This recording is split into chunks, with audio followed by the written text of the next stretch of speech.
Magandang araw ng Biyernes po mga bayang karerista. Magbibigay na po tayo ng tip, giya para sa araw na to, January 12, 2024. Tara!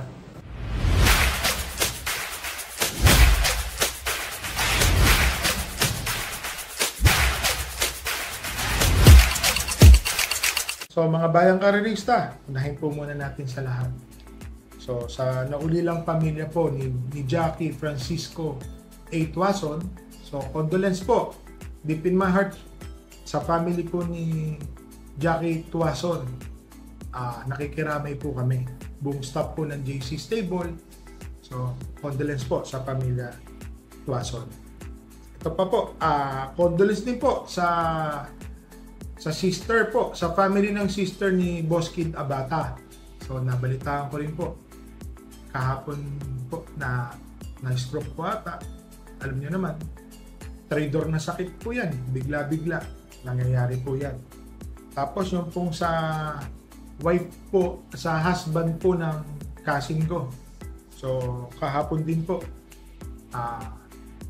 inatake si Jonathan Bradford. So condolence po. Ate Jingle, condolence sa family po. So ito po, magbigay po muna tayo ng tip and then simple suggestion po ako mamaya.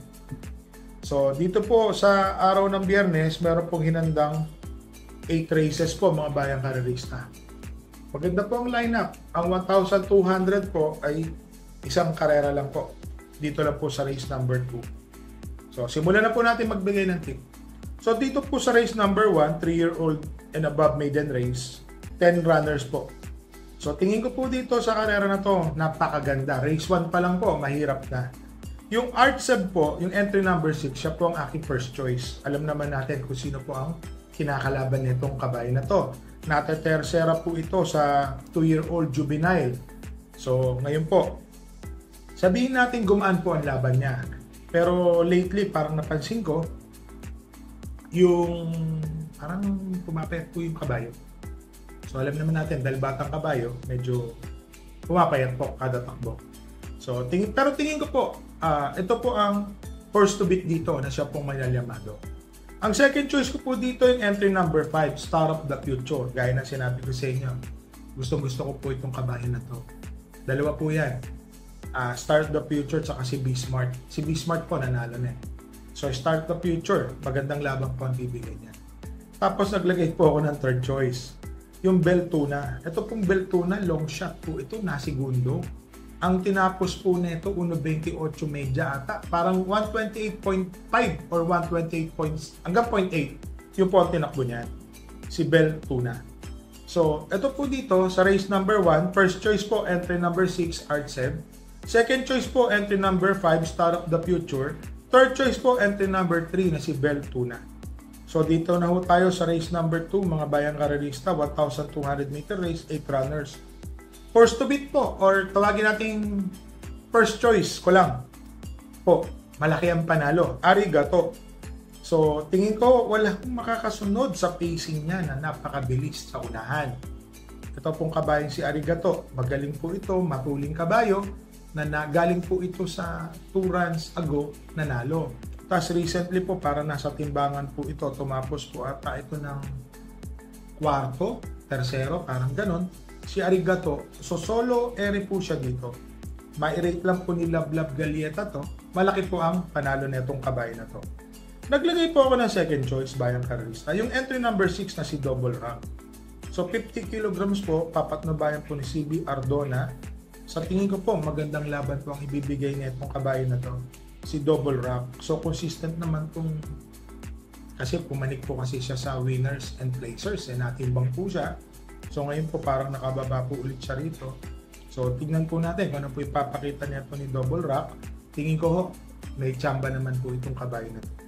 So dito po sa race number 2, first choice po, entry number 2, Arigato. Second choice po, entry number 6, Double Rock. So dito na ho tayo sa race number 3, mga bayang karerista. 1,400 meter race. So the rest na po is 1,400 meter race.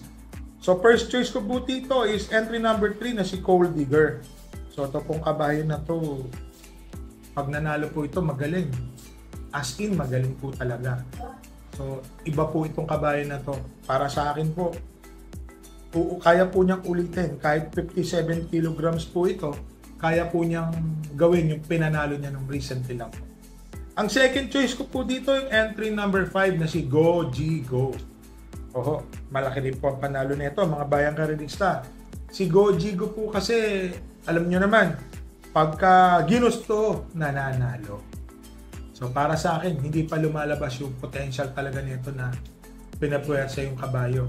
Tingin ko po, malaki po ang panalo ni Go G Go. So dito po sa race number 3, first choice po, entry number 3, Coal Digger. Second choice po, entry number 5, Go G Go. So dito na po tayo sa race number 4, mga bayang karerista. 9 runners po. One for the day po, entry number 9, Daily Burn. So natatalo po ito dahil yung numero hindi po tumatakbo nakadikit sa balya. Umiikot pa ho ito, tong Daily Burn na to. Itong kabayo ng Daily Burn. So ngayon no, maganda no yung numero niya kahit sabihin yung matutulin yung nasa balya, si King Hand, Swing Heart, Full Combat Order. Para sa akin po, one for the day, Daily Burn. Nasa labas na po ito. Mananalo at mananalo. Gagawin na po niya yung ginawa niyang 1.24 sa 1,400. Pero dahil malalim po ang pista, baka gumawa po ito ng 1.25 media or 1.25. Kaya-kaya po niya si Daily Burn. So ulitin ko lang po, race number 4, one for the day, solo. Entry number 9, Daily Burn. So dito na po tayo, bayang karerista, sa race number 5 po. 11 entries. First choice po, napakainam na kabayo. Entry number 3, California King. Anak po yan ni California Crow. Gunning for 4th victory na po yan sa ngayon. So tatlong panalo na po ang nailagay niya. So ngayon po, gunning for 4th victory na po yan, si California King. Siya po ang aking first choice. Ang second choice ko po dito yung entry number 7 na si Lucky Strike. Nabasa ko po kasi sa, alam niyo na, nagre-review tayo. Si Lucky Strike po, unang takbo, gumawa pala to ng 1G sa 1,200 meters. Second run niya, talo, 1.26. Sumunod, alam niyo na, rest his history. Tapos recently, nanalo, parang 1.27. Tingin ko, magandang laban ibibigay nito. Alam niyo na, baka naman. Ayan po. So, dito po sa race number 5, first choice po, entry number 3, California King. Second choice po, entry number 7, Lucky Strike. So, dito na po tayo sa race number 6, mga bayang karerista. 11 runners po ito. First choice po, entry number 6, Namaskar.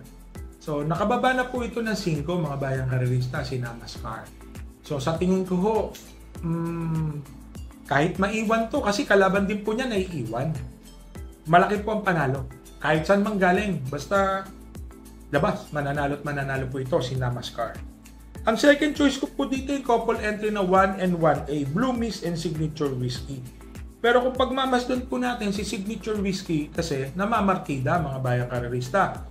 Naiiwan po ito sa starting gate. Parang yung lundag niya off the beat ba? Parang gano'n, no? Naiiwan, naninikit. Saka lang, pero pagka rumimati naman, bayang karerista, pag tinawag Signature Whiskey, tatapos ang segundo, tersero, kwarto. So para sa akin po, yan po yung tingin ko makakalaban. At yung Blue Mist na numero 1, matuling kabayo, rating 5 po ito, winners and placers po ito, bagong baba sila dito. So sa tingin ko, malaki naman po ang panalo din yung Signature Whiskey. So dito po sa race number 6, first choice po, entry number 6, Namaskar. Second choice po, 1 and 1A, Blue Mist and 1A Signature Whiskey. So dito na tayo sa race number 7, mga bayang karerista. 11 runners po ito. First choice ko po dito, bayang karerista, entry number 9, Eutychus. So bayang karerista, si Eutychus po, matulin, pwedeng sumunod, mainam, medyo gumaan po yung laban niya ni Eutychus po, mga bayang karerista. So para sa akin po, malaki po ang panalo ni Eutychus. Ang second choice ko po dito yung entry number 1 na si Atomic Bomb. Opo, mga bayang karerista, si Atomic Bomb kasi pinatnubayan po ng apprentice rider na si Charles A. Reyes. Minus 2 kilograms po. So sa tingin ko po, maganda po ang ipapakita nito. Naglagay po ako ng third choice, mga bayang karerista. Medyo ano po ito, yung entry number 11 na si Domsat 7. Consistent po itong kabayo na to na tumatapos po ito ng 1.25 imedya noon. Noon po yun At saka sa 1,200 meter race, meron po itong 1.12, maning-mani po sa kanya. Kung sakaling ngayon po, dahil mukhang nabenta na po ito, napansin ko, malaki po ang panalo nito. Depende na lang po sa itatakbo sa bagong connection nito. Tingin ko malaki po ang panalo. So dito po sa race number 7, first choice po entry number 9, Uticus. Second choice po entry number 1, Atomic Bomb. Third choice po entry number 11, Domsat 7. So dito na po tayo sa race number 8, mga bayang karerista. 1,400 meter race, 14 entries, full gate po tayo. So marami hong matulin dito sa mga karera na to. Bagitin ko lang po yung mga matutulin si Sinag, si Compassion, This Is Your Day, Toppler Story, at saka si Gianchi. So 5 kabayo po yung matulin dito, mga bayang karerista. Ang first choice ko po dito yung entry number 30 na si Gianchi. Ito po kasing si Gianchi, pwedeng sumunod po ito ng kwarto, quinto pwesto, and then nanonood lang sa nag-aabolan sa unahan, saka lang po ito magpapakawala yung tamang distansya para manalo. Yun po ang tingin ko na magiging diskarte nito. Ang second choice ko po dito yung entry number 7 na si Heroes of Caloocan. So ito pong si Heroes of Caloocan, may takbo po itong mainam, mga bayang karerista. May takbo po ito bumulaga ng segundo, dihado, tercero. Kung mapapansin nyo po, apprentice rider Charles A. Reyes po ang sasakay. So tingin ko po malaki po ang panalo nito. Naglagay po ako ng third choice. Kaya lang rating 6. Pero tingin po natin, dadating po ito mga bayang karerista. Si Hot Legs, yung entry number 14, yan po ang aking third choice. Alam naman natin si Hot Legs po, parating pong bumubulaga, boom, nandoon, segundo, tercero, tumadating ng timbangan. Ngayon po, kung sakali makakalimutan nila na may isang Hot Legs na matulin dito, tingin ko malaki po ang panalo. So ulitin ko lang po mga bayang karerista, dito po sa race number 8, first choice po entry number 13, Gianchi, second choice po entry number 7, Heroes of Caloocan, third choice po entry number 14 na si Hot Legs. So mga bayang karerista, meron po akong simple suggestion.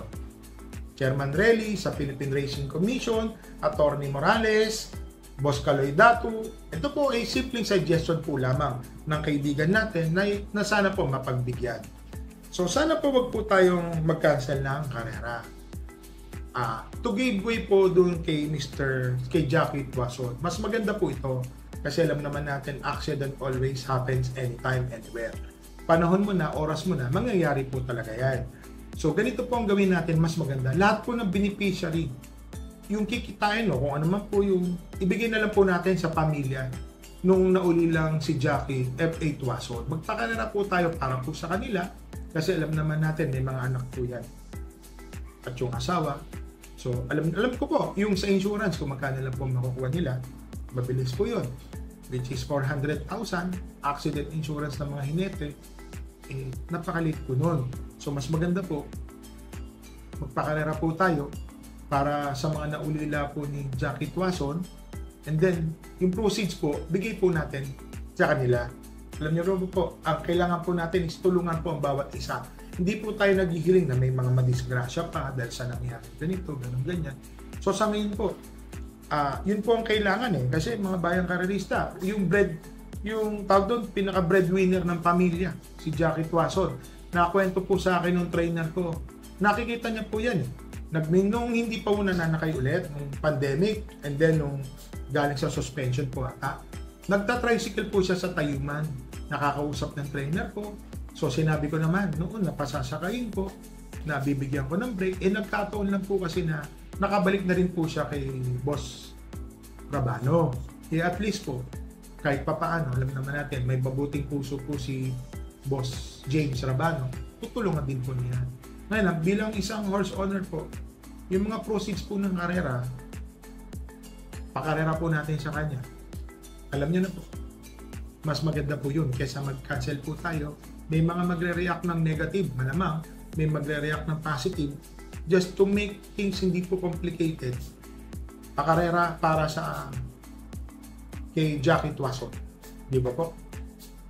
Sa mga naulila ni Jackie Tuason, and then kahit pa paano po, kasi ang pera mabilis po naubos. para magkaroon po ng kabuhayan, dagdag kita sa kanila. Siyempre, alam naman natin, may mga organisasyon, kagaya po ng Philippine Horse Trainers Organization, dito po sa Jockeys Organization, siyempre, alam niyo naman, bibigay. Pero, iba rin po yung magkaroon tayo ng pakarera pagkilala po kay Jockey Tuason. Na alam naman natin, mainam na, hinete rin po yan. Kaya lang po, yun po, minsan sa judgment, nasa ibabaw ka, nangyari aksidente, yun po talaga. Ganun po talaga. So mga bayang karerista, alisin po natin ang lungkot dahil kasama po sa profesyon nila. Yun po, yung isang paa nasa hukay which is totoo po talaga yun. Ako po nalungkot o nakita kong na-aksidente. Sabihin na natin freak accident, matanggal yung paa. Tapos sana binuka na lang niya. Tapos saka siya tumalo, bukang-buka, saka siya tumalo. At least free for all. Kaya lang judgment po niya yan. Nangyari na, wala nang pwedeng sisihin. Huli na para magsisihan. So, naapakan siya, which is, paggulong niya rito, gumulong pa siya sa gitna. Yun po yun eh. Umilag siguro siya sa balya or kung panonoodin natin, pagkakahawak, tulungan na lang po natin yung pamilya nilang makarecover. So, para sa akin po, maglagay po tayong pakarera para po kay late Jockey Francisco A. Tuason. Yun po ang masasabi ko po mga bayan.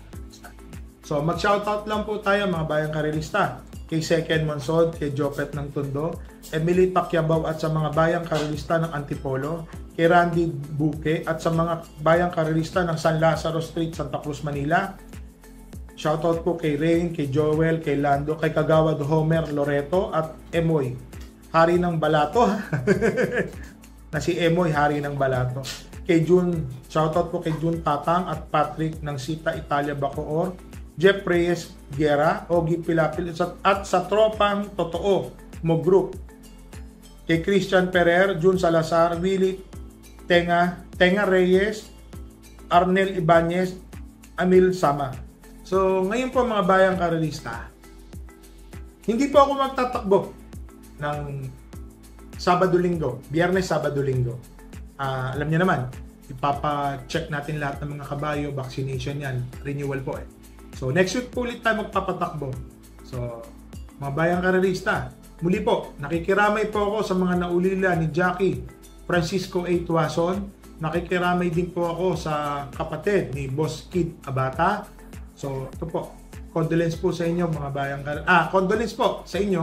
So, mga bayang karelista, ingat po tayo mainit ha. Dabaw po tayong tubig. Ang kalabang trader po is atake. So, stay safe po and happy racing po bayang karelista.